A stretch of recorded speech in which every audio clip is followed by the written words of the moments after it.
Hello, welcome back. It's been a long time since we've been to the Siri Poetry Library. So I'm going to start reading a few more pieces. This is one that I wrote in 2012. Did a quick rewrite this morning because I'm always rewriting all the time. My rule of thumb is until something is published, you can keep changing it and changing it and changing it. Once it's written, once it's published, that's it. It exists. But it's everything is a work in progress till then. This is Tuco, Cervantes and the Last Arcade. Gamers don't read Kids' Snow White or Peter Pan's Escapade. It's tales of high scores, quarter lords, Galaga, Gauntlet, Tuco, Cervantes, and the Last Arcade. He was half Sioux, they'd say, tall, a face like the devil. He'd take any score, impossible level, vanish fast to appear in a town, new game room. He'd even the field, free young ones from their gloom. For Mike, it was June of '80 when Tuco came to town. Boys need heroes, prophets, need to be found. Tuco rode out on a Harley, destination unknown, to lost boys in other towns, Buffalo, Philly, Bayonne. He said follow dreams and life would have reason. Mike vowed he would, every season. Summer '82, Miller Field, the Highland Pally.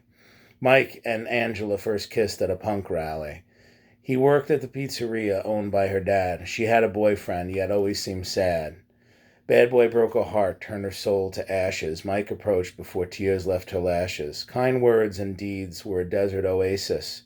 There's a missing piece in all us that only love replaces. They kissed in passion as disco records burned in a pyre. Vinyl was scorched, but in their hearts was the fire. They'd sit on top of the roof after closing, dreaming of days to be. The when, wheres, someday wills, each sweet possibility. Fridays at Highland Plaza were magic, bliss without end. No time in eternity, no terror lurking, no enemy to defend. It didn't last, it was too perfect to be real. Splinters are invisible on time's wheel. Angela went to school out west. Mike would see her holidays. Towards graduation, she met someone. She decided to stay. A warm morning, 1985, the world began to die. Sun went dark, mountains tumbled, oceans ran dry. The arcade closed in '92, then the movies and pizza place. Landmarks like love stand in memory, often leave without a trace. Mike lost more than quarters at the last arcade. The place life began, the place hopes would fade. '90s weren't kind, 2000s were looking worse. Dead arcade still stood, but he couldn't break the curse. Loneliness, failed connections, jobs outsourced. He runs a retrocade in Jersey. The magic is forced. Summer day in 2001, he saw a boy play Galaga like a pro. Admired the skill, thought of himself long ago. A woman called her son. Mike knew the voice anywhere.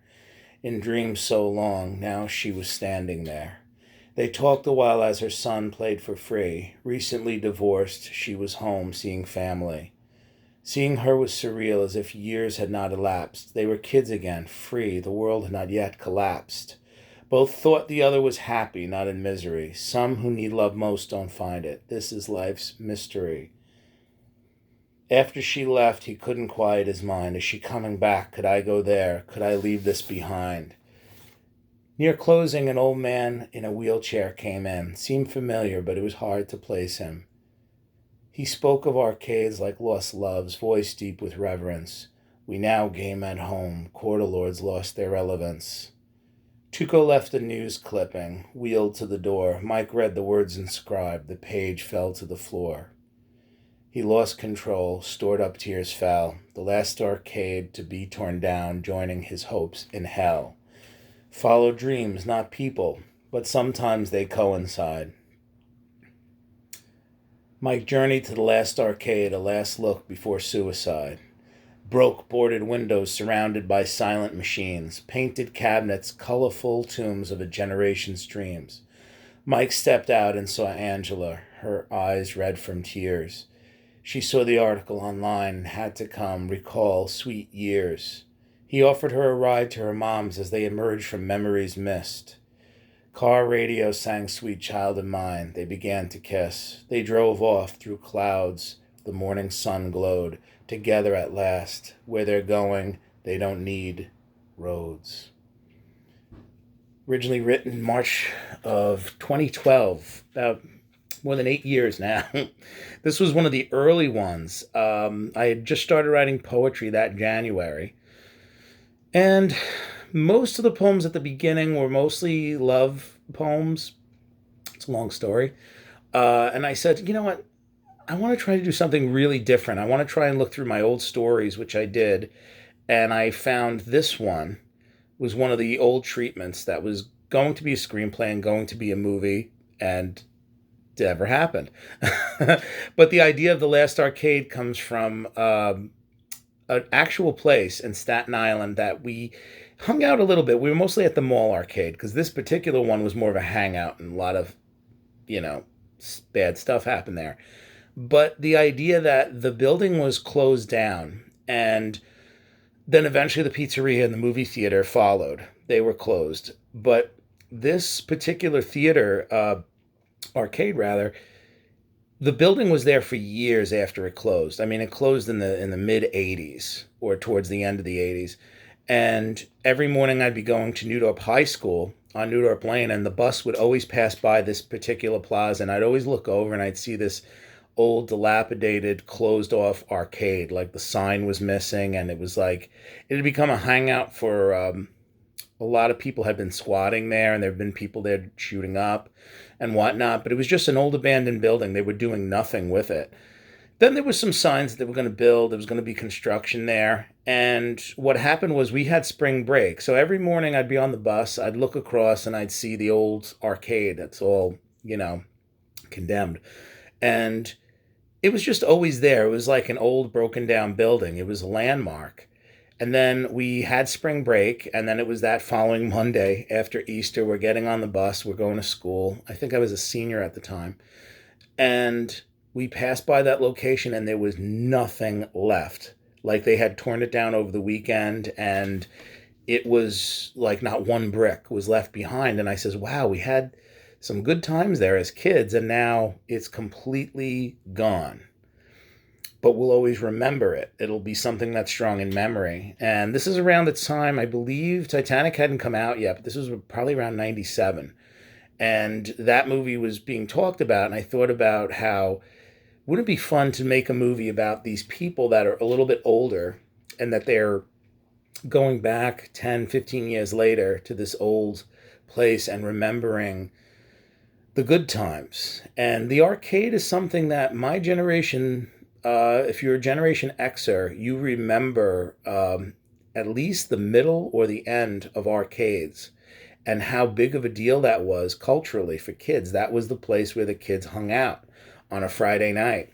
We didn't go cruising, we didn't go to the drive-in, but we were all in the arcades on, Friday nights. I was a little too young for that, but I looked up to the older kids and I thought, this is what we were going to eventually do. But as the '90s wore on, the arcades were gone and there was really nothing to do.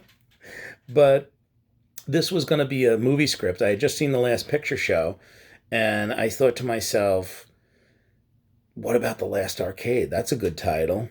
And then I started working on it immediately. I was always obsessed with nostalgia, even when I was a kid. I was in high school at the time, and I started writing up, oh, remember arcades? Remember, when we were kids? Because if you were a child in the '80s, you probably had such a good childhood that you were nostalgic before you were even an adult. Growing up as a little kid in the '80s, it was such a magical time where we had such great movies, music, cartoons, comic books, that when you got into the '90s, you were already nostalgic. Before you were even a legal adult, you were like, oh man, I miss the old days. Yeah, that's how great the '80s were. So it was something I was working on a long time, and I had been writing screenplays for many years. I wasn't getting very far. But when I got into poetry, I looked back because I never threw away any of the old stories or any of the old ideas. And that was one of the first times I wrote a poem that was a little outside of myself and my experience, because up until that point, everything was writing about was about work and love. And, I said, am I really into this thing? So I think, not that it's a great poem, but I think that it was kind of a first plateau for me. Like I saw that as a poem that was important to my development as an artist because it was something that was a little outside of the box. And that eventually would lead to other stories, like I turned Lost on a Wave, which now I'm writing it as a novel, but that was another movie idea. Ring and Run was another screenplay idea that became a poem series. And I also did other series that were kind of connected to things that we like I did the Goonies series eventually, and then I wrote one about a cartoon show, Exo Squad. Um, that was from the 90s. It was a great show. But all those were basically springboarding off of this because it was the first time I says, well, you can write about yourself, you can write about love, you can write about work, but can you write about something else? Don't you have anything else that you can do?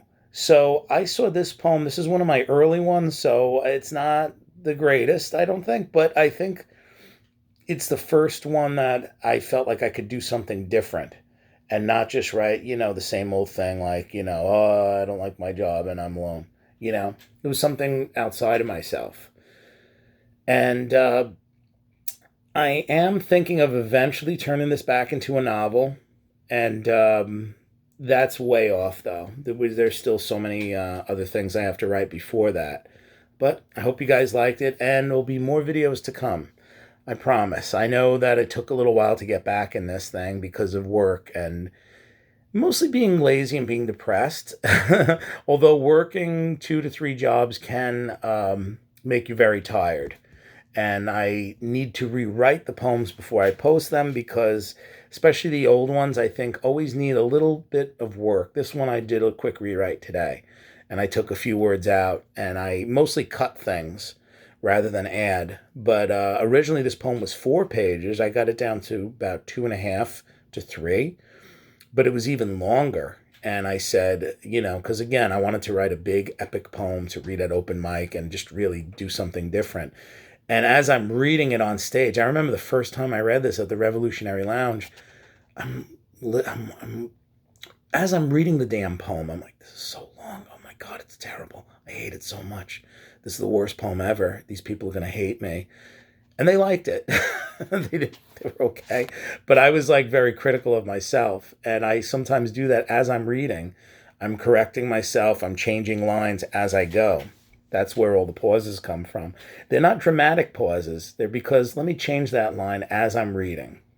So, okay, guys, I hope you like it, and there'll be more poems to come. Thanks so much.